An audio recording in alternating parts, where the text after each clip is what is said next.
तो आज की इस क्लास में हम लोग यहाँ पे आइसोमेट्रिक प्रोजेक्शन जो कि आपका यूनिट 3 है, जो भी पॉलिटेक्निक के छात्र हैं यूनिट 3 में आप लोगों को पढ़ना होता है आइसोमेट्रिक प्रोजेक्शन के बारे में डिटेल से।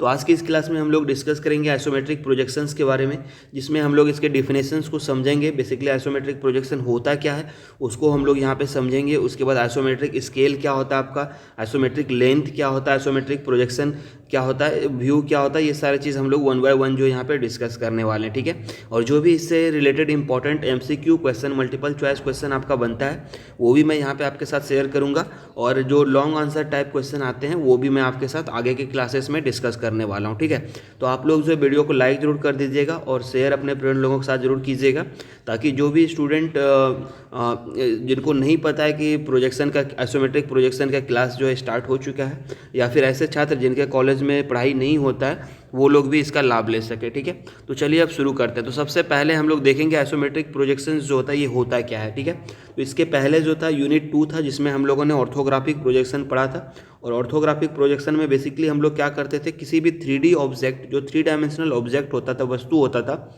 उसको हम लोग 2 डायमेंशन में बनाते थे।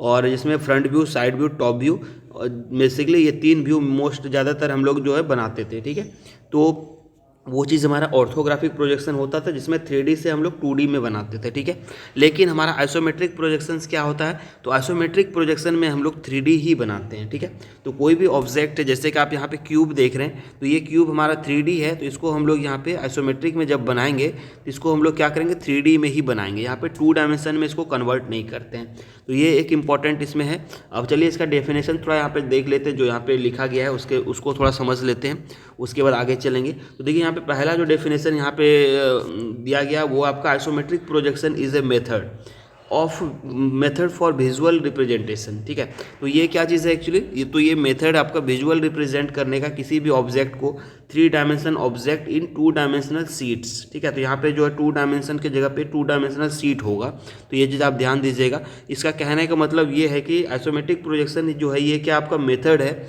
किसी भी ऑब्जेक्ट को विजुअली रिप्रेजेंट करने का, 3 डायमेंशनल ऑब्जेक्ट को 2 डायमेंशनल सीट्स में। ठीक है, इन टेक्निकल और इंजीनियरिंग ड्राइंग, टेक्निकल और इंजीनियरिंग ड्राइंग में आपका जो आइसोमेट्रिक प्रोजेक्शन है ये किसी भी 3 डायमेंशनल ऑब्जेक्ट को 2 डायमेंशनल सीट में, मतलब कि 2 डायमेंशनल जो पेज होता है, हमारा पेपर होता है, वो कैसा होता है, 2 डायमेंशनल होता है, उसमें हम लोग इसका विजुअल रिप्रेजेंटेशन करते हैं 3 डायमेंशनल ऑब्जेक्ट का। यानी सेम जो ऑब्जेक्ट हमारा वस्तु रहेगा उसी को हम लोग सिंपल दिखाते हैं। ठीक है, कोई दूसरा इसमें कुछ नहीं करना रहता हमें, सेम उसी चीज़ को हम लोग को बनाना रहता है। ठीक है, तो ये आपको सिंपल लैंग्वेज में आप समझ सकते हैं कि 3D ऑब्जेक्ट जो होता है उसको हम लोग 3 डायमेंशन में ही बनाते हैं, 2 डायमेंशनल सीट के ऊपर। ठीक है, उसके बाद दूसरा यदि डेफिनेशन हम लोग देखें यहाँ पे, तो दूसरा चीज़ इसमें कहा रहा है, it is an axonometric projection in which the 3 coordinate axis appear equally. ठीक है, तो ये जो प्रोजेक्शन आपका होता है इसमें क्या होता है, 3 आपका कोऑर्डिनेट एक्सिस कौन कौन सा देखिए, ये एक कोऑर्डिनेट एक्सिस कहलाता है, ये वाला कोऑर्डिनेट एक्सिस और ये कोऑर्डिनेट एक्सिस। ठीक है, तो ये 3 कोऑर्डिनेट एक्सिस रहता है जो कि आपका इक्वली फॉरशॉर्टेंड कहने का मतलब यहाँ पे ये है कि ये जो एक्सिस आप देख रहे हैं इसको यहाँ पे लेंथ जो होता है इसका छोटा करके दिखाया जाता है। यानी यदि एक्चुअल में हम लोग इस ऑब्जेक्ट को देखेंगे तो इसका जो लंबाई होगा वो थोड़ा बड़ा रहेगा। ठीक है, एक्चुअल में इसका साइज़ थोड़ा बड़ा रहेगा, लेकिन जब हम लोग इसको आइसोमेट्रिक प्रोजेक्शन में बनाएंगे तो इसको थोड़ा सा छोटा करके दिखाया जाता है। ठीक है, तो यही चीज़ यहाँ पे लिखा गया, फॉरशॉर्टेंड का मतलब यही है। और angle between any 2 of them is 120 degree. और यदि 2 के बीच का हम लोग एंगल देखें, यहाँ पे 2 कोऑर्डिनेट एक्सिस के बीच का एंगल, तो ये कितना रहता है इसमें 120 डिग्री। यहाँ पे भी देख सकते हैं ये वाला और ये वाला एक्सिस यदि ले तो इसके बीच का भी एंगल 120 डिग्री है, ये वाला एक्सिस के बीच का ले तो इसका बीच का भी एंगल क्या है, 120 डिग्री है। ठीक है, तो वही यहाँ पे कहने का इसका मतलब है कि इसमें जो 3 कोऑर्डिनेट एक्सिस रहता है, ये तीनों कोऑर्डिनेट एक्सिस ये क्या होता है यहाँ पे शॉर्ट करके दिखाया जाता है, और इसके बीच किसी भी 2 के बीच का एंगल जो होता है वो क्या होता है, 120 डिग्री का रहता है। ठीक है, तो यदि एग्जाम में आपसे आइसोमेट्रिक प्रोजेक्शन का डेफिनेशन पूछा जाता है तो आपको ये डेफिनेशन ऊपर वाला जो इसको आपको लिखना है, और साथ ही साथ ये दूसरा पॉइंट आपको लिखना है, और ये वाला जो फिगर है इसको आपको बना के वहाँ पे दिखाना होगा, तभी आपको फुल मार्क्स मिलेगा। ठीक है, तो ये चीज़ हो गया आपका आइसोमेट्रिक प्रोजेक्शन से रिलेटेड। अब नीचे देखते हैं दूसरा जो यहाँ पे इसका डेफिनेशन है उसको भी समझ लेते हैं थोड़ा यहाँ पे। तो देखिए, isometric projection is a type of pictorial projection. Pictorial projection कहने का मतलब क्या है, जो पिक्चर दिया गया आपका जो भी फिगर रहता है सेम उसी को हम लोग यहाँ पे बनाते हैं, इसलिए इसको पिक्टोरियल भी बोलते हैं। ठीक है, projection in which the three dimensions of a solid are not only shown in one view. इसमें क्या बोल रहा है कि केवल हम लोग जो होता है किसी भी सॉलिड जो हमारा थ्री डायमेंशनल सॉलिड है इसको ना सिर्फ हम एक व्यू में दिखाते हैं बल्कि but their actual size can also be measured directly from it, बल्कि उसका जो एक्चुअल साइज़ है उसको भी हम लोग इसके थ्रू क्या कर सकते हैं, मेज़र कर सकते हैं। ऑर्थोग्राफिक प्रोजेक्शन में क्या होता था कि कोई भी एक सॉलिड बॉडी हमारा तो उसका हम लोग 3 डिफरेंट व्यू बनाते थे, तब जाके हमको उसके बारे में डिटेल आइडिया मिलता था। लेकिन आइसोमेट्रिक प्रोजेक्शन में क्या होता है, एक ही व्यू में हमें यहाँ पे सारा उसके बारे में डिटेल आइडिया जो यहाँ पे मिल जाता है, क्योंकि हम लोग उसका 3D बना लेते हैं। ठीक है, 3D जब बनाते हैं तो लंबाई चौड़ाई ऊंचाई सारा चीज़ हमको यहाँ पे एक ही फिगर से मिल जाता है। ठीक है, और उसको हम लोग डायरेक्ट मेज़र करके उसके बारे में डिटेल आइडिया जो वो भी हम ले सकते हैं। तो ये चीज़ है दूसरा डेफिनेशन उसका, चाहे तो इसको लिख सकते हैं आप लोग। ठीक है, तो समझ में आ गया होगा मुझे लगता है आप लोगों को। आइसोमेट्रिक फिर से एक बार बताता हूँ, आइसोमेट्रिक प्रोजेक्शन क्या है, ये एक पिक्टोरियल प्रोजेक्शन। पिक्टोरियल प्रोजेक्शन में मतलब क्या है, जो भी आपको देख रहा है रियल में आप देख रहे हैं वही चीज़ को आप सेम यहाँ पे बना देते हैं। ठीक है, इसलिए इसको पिक्टोरियल प्रोजेक्शन बोलते हैं।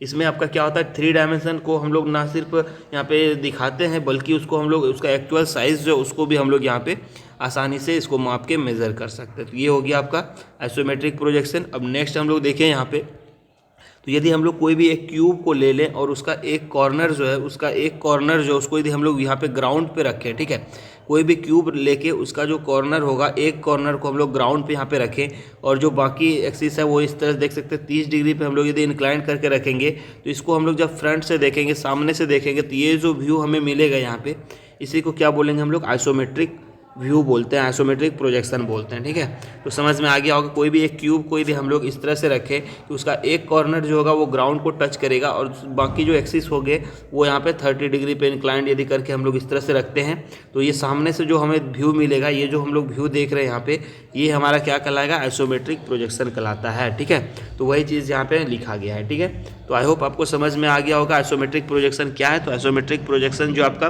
किसी भी ऑब्जेक्ट को 3D ऑब्जेक्ट को रिप्रेजेंट दिखाने का एक मेथड है, जिसमें हम लोग उसको 3D ऑब्जेक्ट को 2 डायमेंशनल शीट के ऊपर दिखाते हैं, लेकिन हम लोग उसका बनाते क्या है, 3D ही बनाते हैं। ठीक है, और यहाँ पे यदि हम लोग बात करें तो कोऑर्डिनेट एक्सिस जो होता है वो एक दूसरे के साथ कितना डिग्री एंगल पे रहता है, तो 120 डिग्री एंगल पे रहता है। तो ये चीज़ भी आपको याद रखना है। और ये जो होता है बेसिकली क्या होता है, जो एक्चुअल साइज़ होता है उसका थोड़ा सा शॉर्ट डिस्टेंस होता है ना, उसको शॉर्ट करके यहाँ पे बनाया जाता है, जो चीज़ आगे जाके आपका क्लियर होगा।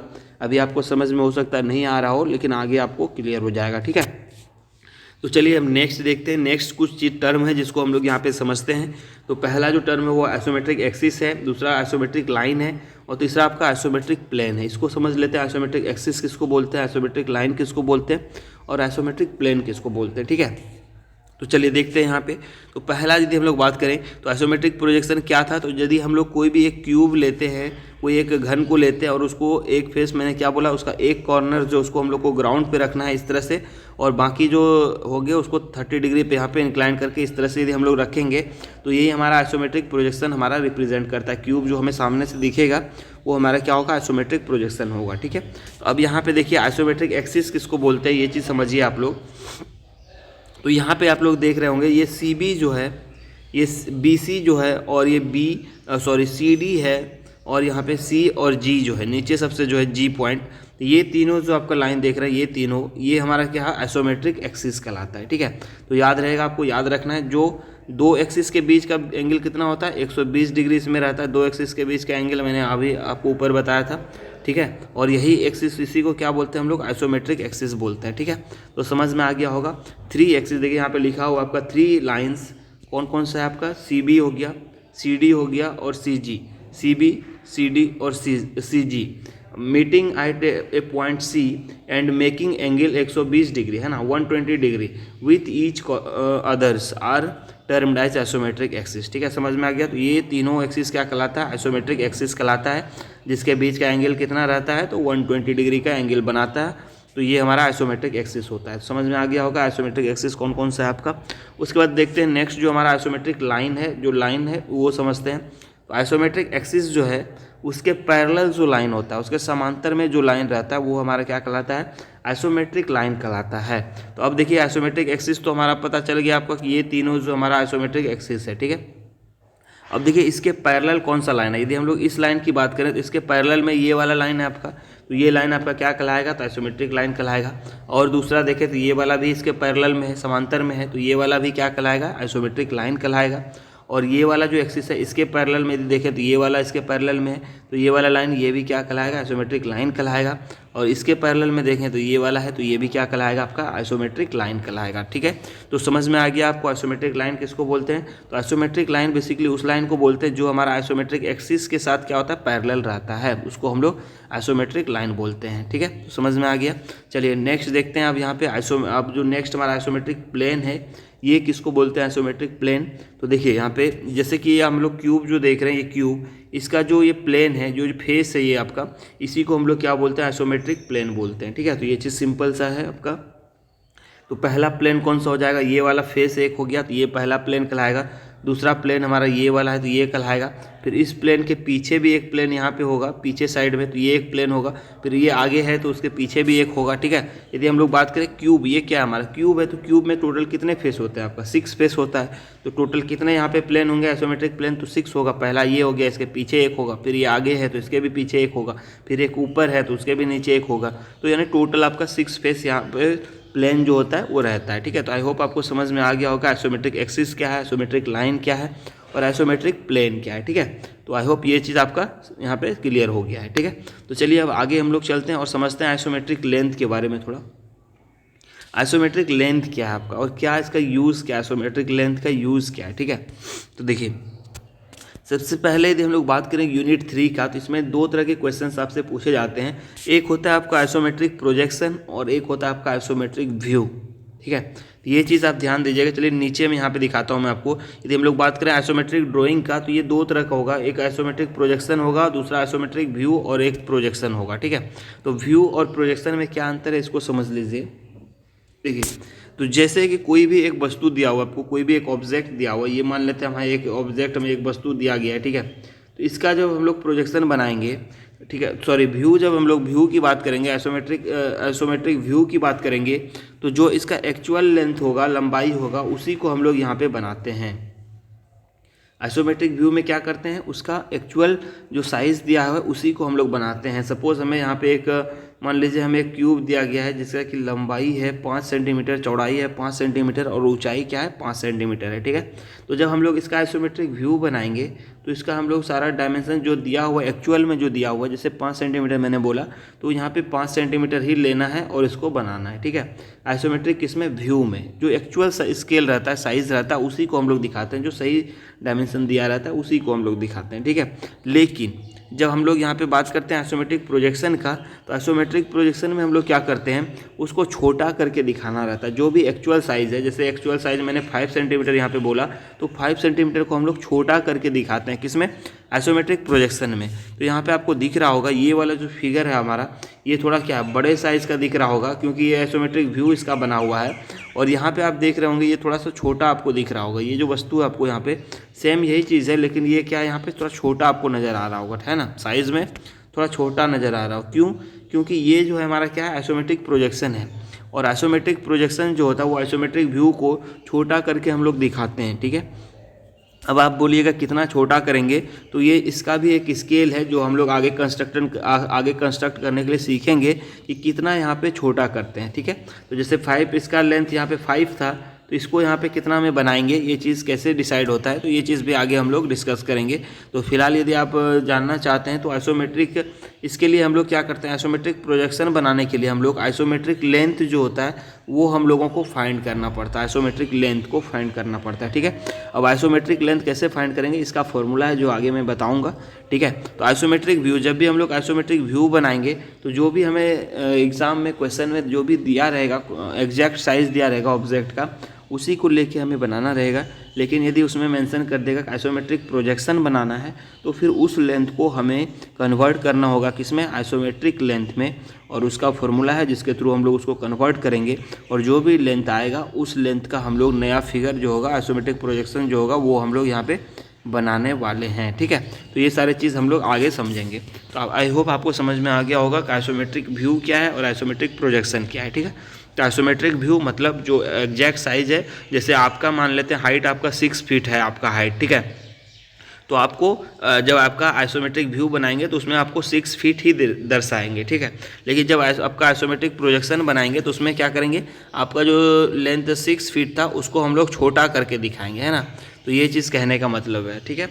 तो समझ में आ गया होगा। अब हम लोग देखते हैं नेक्स्ट यहाँ पे कुछ रिलेशंस है। इसको आइसोमेट्रिक लेंथ समझ में आ गया क्या है। तो आइसोमेट्रिक लेंथ जो बेसिकली ये हमारा आइसोमेट्रिक प्रोजेक्शन बनाने के लिए यूज़ में लाया जाता है, और इसको हम लोग यहाँ पे फाइंड करते हैं बेसिकली किसके लिए, आइसोमेट्रिक प्रोजेक्शन बनाने के लिए, ठीक है। तो आइसोमेट्रिक प्रोजेक्शन जो बनता है वो आइसोमेट्रिक लेंथ के हेल्प से बनता है, और आइसोमेट्रिक व्यू जो बनता है वो आपका एग्जैक्ट जो भी साइज़ दिया रहता है उसी से हम लोग डायरेक्ट बना लेते हैं। लेकिन यदि प्रोजेक्शन बनाएंगे तो फिर उसके लिए हम लोग को आइसोमेट्रिक लेंथ जो होगा वो फाइंड करना पड़ेगा, ठीक है। तो अब आइसोमेट्रिक लेंथ कैसे निकालते हैं ये चीज़ मैं आगे आपको बताने वाला हूँ, ठीक है। आइसोमेट्रिक लेंथ कैसे निकालते हैं इसको हम लोग नेक्स्ट वीडियो में करेंगे।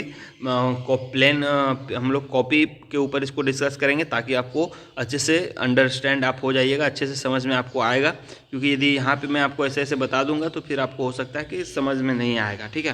क्योंकि देखिए आइसोमेट्रिक लेंथ जो है ये आपको आइसोमेट्रिक स्केल कंस्ट्रक्शन करने के लिए ये एग्ज़ाम में हर एक बार पूछा गया है, और हो सकता है इस बार के एग्ज़ाम में भी आएगा। ये 4 मार्क्स के क्वेश्चन में आता है, और इसमें आपको आइसोमेट्रिक स्केल जो है वो कंस्ट्रक्शन करना पड़ता है, ठीक है।